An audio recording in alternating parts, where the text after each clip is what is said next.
I'm Harrison Graham. Here's what we got coming up on today's show. Ben Johnson spoke to the media today. He sounded off on several topics, including a couple of key injuries, so we will dive into that. Ian Cunningham, could he be the next general manager of the Atlanta Falcons? It is Black Monday in the NFL, and for once, the Bears aren't firing people. And Jaquan Brisker sounds off.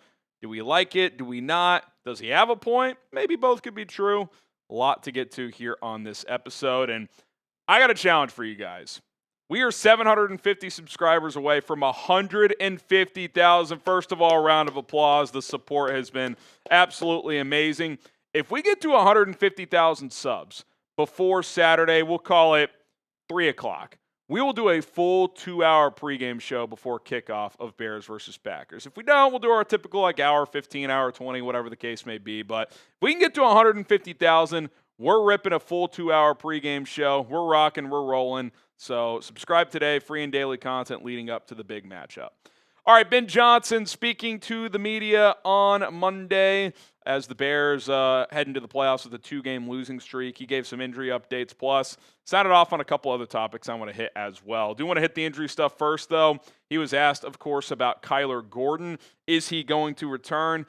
Johnson says the Bears, quote, hope that Gordon returns to practice this week. I don't really know what to make of his answer in terms of, like, is he for sure playing Saturday? Is he not? Kind of feels like a coin flip. I will say this. The Bears, when they got the news they were playing Saturday night, were probably like, oh, that's not the break we needed with the scheduling. At least give us Sunday afternoon. Playing on Saturday probably is going to make it tough for Gordon to play. There's still a chance. But I would say it's a coin flip at best. Now, if he is medically cleared, even if his conditioning isn't 100%, I'm putting him out there. I've said it a couple times. What do you have to lose? Another soft tissue injury? You got the full offseason to heal that puppy up and hopefully have a better plan to get healthy and stay healthy next year. But you would think Kyler Gordon, who got a big extension, has been hurt all year, has not been able to contribute for this team that's been a good team, has been on nothing but losing teams until this year, and he hasn't been able to play. You would think he would be itching to get out there. So I am still hopeful he can play. I don't have major expectations there, but with C.J. Gardner-Johnson in the concussion protocol, any level of Kyler Gordon you can get would obviously provide a lift. Johnson did confirm that C.J. Gardner-Johnson is in the concussion protocol. That makes Saturday pretty unlikely. Again, double whammy on the short week. A, tougher for Kyler Gordon to get back and play. B, to clear concussion protocol in 2026 in the NFL, there are numerous steps. It's rare to even go Sunday concussion, play the next Sunday. Sunday to the next Saturday is going to be very difficult. I'd give it about a 20% chance. And I was told by a source that it's a, quote, bad concussion, which means, like last week, for example, Joe Tryon-Shoyinka sounds like he didn't clear any of the hurdles. He was a DNP all week. Because sometimes they're still in the protocol and you'll be like, oh, he's limited. He hasn't cleared, but there's certain phases of things he's allowed to do. I'm not optimistic Gardner-Johnson will play. And then that creates a problem at nickel potentially. If Kyler Gordon can't return, or even if he can, but in a small capacity, but let's say he can't and neither can C.J. Gardner-Johnson, well, what do you do at nickel? And what do you do in your secondary? Because right now, these are the quote-unquote healthy corners you have. And I put that in air quotes because I don't think all these guys are healthy. I just don't think Jalen Johnson's 100%. Even Deshaun Wright's been a little beat up. Tyreek Stevenson, he's on the injury report, but he had that hip injury. Like, for a cornerback, I can't imagine that's full throttle. Nick McLeod has been sick the past 2 weeks. And then you have Josh Blackwell, who, to my knowledge, has not played a single defensive snap all year. And Jalen Jones has maybe played a couple. I think there was one game they had to put him in. It might have been the Bengals game where they were dropping like flies. But you basically have 2 guys there that haven't played all year, and the other 4 guys are either banged up or ill. The question to me is, if they're both out, do you just roll out Nick McLeod, assuming he's beyond the sickness, or do you try Jalen or Tyreek in the slot? I saw the idea. I think Clay Harbor put it out there. He said, I'm putting Jalen in the slot. I don't think he's twitchy enough, especially coming off this injury, so I don't think that's very viable. Tyreek, the one thing about him, he's at least a very willing tackler, and he'll hit hard. I said a month ago, do you try him in the slot, at least get him some reps there, see if that works? Like, if Gardner-Johnson and Kyler Gordon are out, Your best 3 corners, regardless of position, are Deshaun Wright, Jalen Johnson, and Tyreek Stevenson. So I would get him some reps, Tyreek, in the slot this week in practice. And look, if it looks terrible, it looks terrible. Then you play Nick McLeod. You at least know he knows the position. But I think you got to be willing to try something else if you're Dennis Allen. What do you have to lose? At least he can go up there and say, you know what? I tried everything, and it just didn't work, right? So that would be my attitude. You could go to some 3 safety looks and play Jonathan Owens or Elijah Hicks, maybe some more base defense, but then if the Packers go 4 wide, that's going to be a problem. So this nickel thing, that's something to keep an eye on this week, and we'll have it all covered here on Chicago Bears Now. Who do you guys think should play the nickel spot if Gardner-Johnson and Gordon can't play? Let us know in the comment section down below. We'll see what they end up doing. All right, more from Ben Johnson. He defends the defense coming out of that Lions game. He said, quote, I thought our defense played well enough to win in the ball game, pointed to the fact they only gave up 19 points. Look, in a vacuum with how this defense is right now, yes, you will take 19 points. I think at the same time, it's pretty obvious there are clear issues. They're struggling to get off the field on 3rd down. They're not stopping the run as well anymore. They feel slow in the back 7, and like they have all year, they don't rush the passer.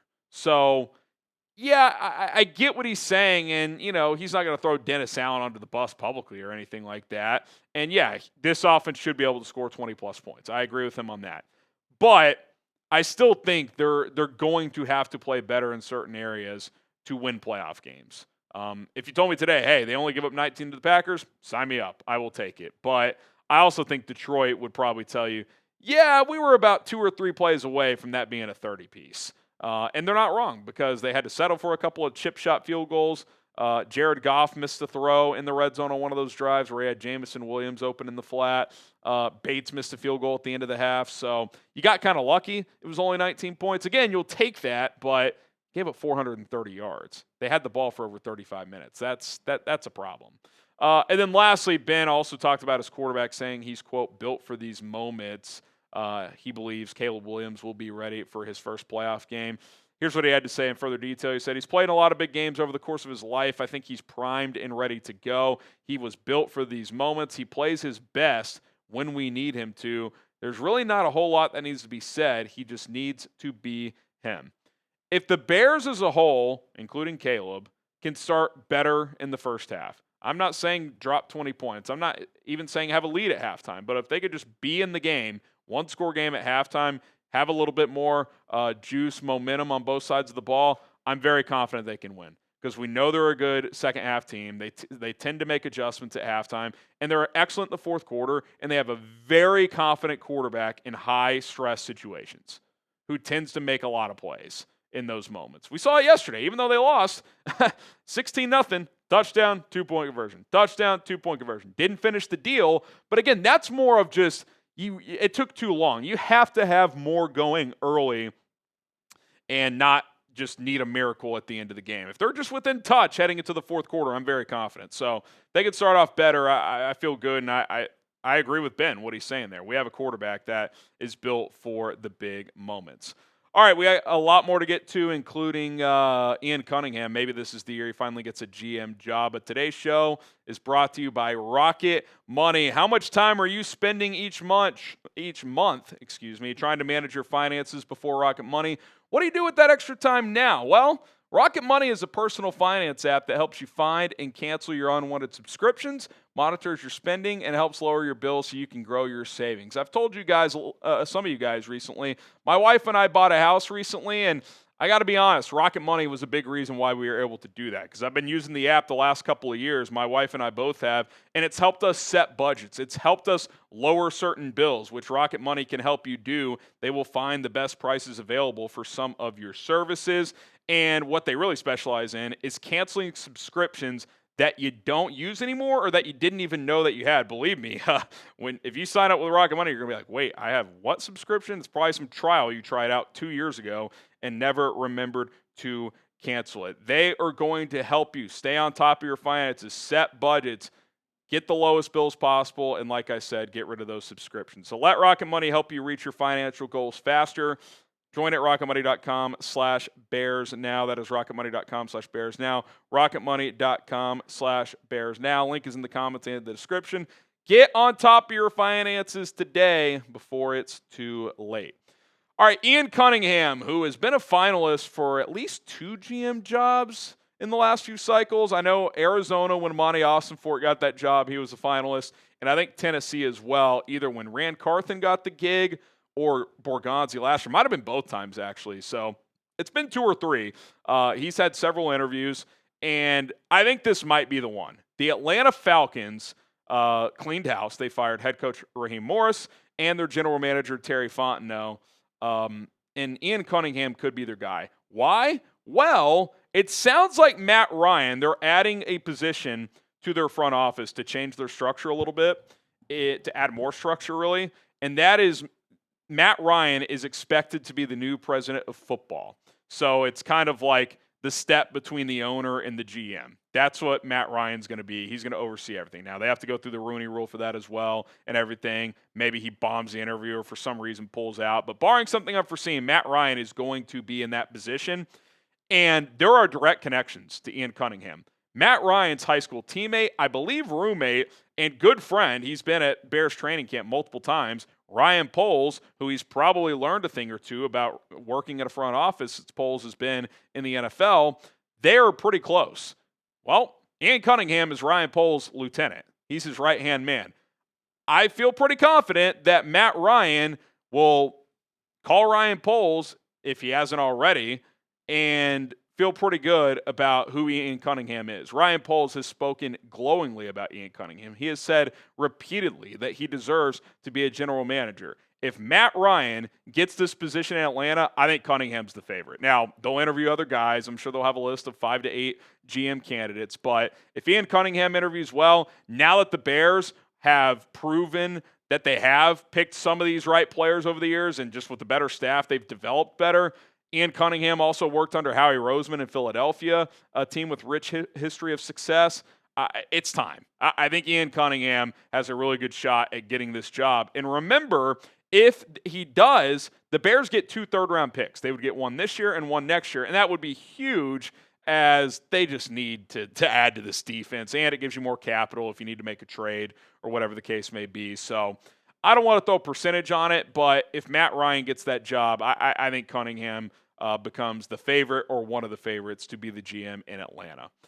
Okay, Jaquan Brisker made some comments after the game yesterday. Who would have thought? Jaquan Brisker, now, obviously, they all talk to the media, so he's allowed to make comments. But this didn't feel like some just slide-by comment. This felt pretty intentional. He said, quote, after the Bears lost to the Lions, "We were playing a whole bunch of man today. No help in the middle, a lot of picks, rubs. Really, they schemed us up, and we just had to do a better job covering. They just got us in the right call. They just out-schemed us, really." Couple things. One, I don't really love Brisker calling out scheme publicly. My problem with Jaquan, and look, I just want to get this out there. If maybe he's watching. I think Brisker has great leadership qualities. I think he's a rah-rah guy. I think he's a good player. I do think there are weaknesses in his game, although in coverage he's been better the last couple of weeks, so hopefully that continues. I don't know if he needs to be like the voice of the defense questioning coaching. And I'm not saying that's what he was going for, but, Dennis Allen earlier in the week was asked about Brisker, and he kind of gave a nonchalant answer, and people kind of read between the lines. Yeah, it feels like Brisker's probably gone after this year, and that could be the case. I had a source tell me that Brisker's reps asked about a contract extension. The Bears said that's a non-starter right now.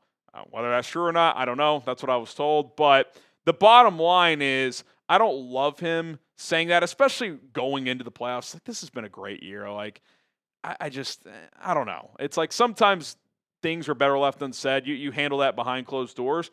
Because I will say, I do think he has a bit of a point. I don't think he's wrong. I just think it would carry more weight if, like, Kevin Byard said it, right? Detroit picked apart the Bears all day long over the middle of the field. It was bad. Now, this is where I'll defend Dennis Allen too. Like, Brister's like, oh, they ran too much man. Well, what did they do the week before against the Niners? They basically ran exclusively zone. They gave up 42 points. And to Brisker's credit, last week he said, yeah, we didn't play well enough. We screwed over the offense. We should have won today.